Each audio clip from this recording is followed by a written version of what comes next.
अजान जाई पियावत पानी उनकर नाप दे साहब ना हम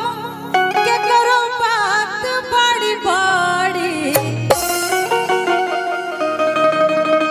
केहू के न शासन अब चली घड़ी घड़ी आ चले ला पियवे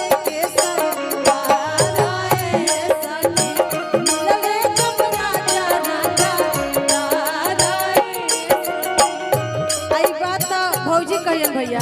हम चाह के भैया रे मंच पे आ जाए ई बात जेकर पियावा रंगदार मिली वो अपन पियावा खातिर कही।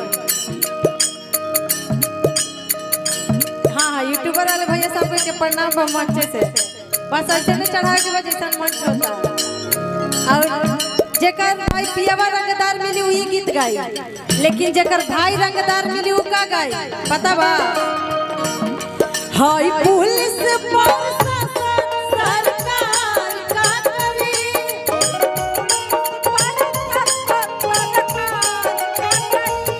हाय पुलिस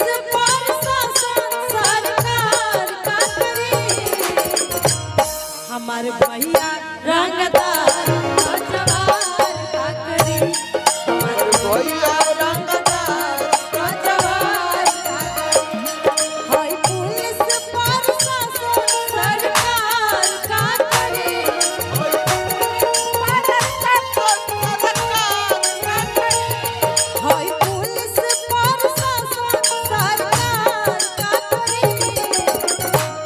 हमारे भैया रंगदार जवार का करी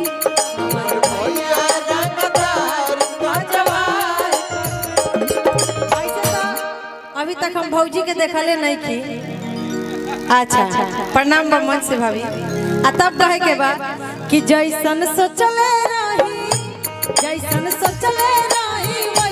भैया मोर बड़े भाभी इनका से ज्यादा गोर बड़ी लेकिन गाना है तो कहे के बा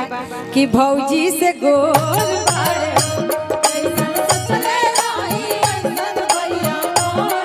भौजी से गोर बड़े थोड़ थरहर पातर मोट थोड़े कि सुन रे कबूतरी तोरा अरे फेरा में न पड़ब डिप्रेशन हो जाए।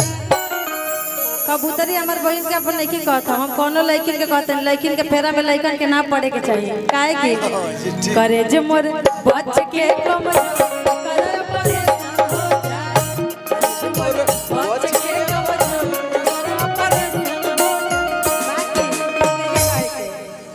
आई एगो छोटा सा भजन गा दी ता धोखेबाज है तो इनका पकड़नी है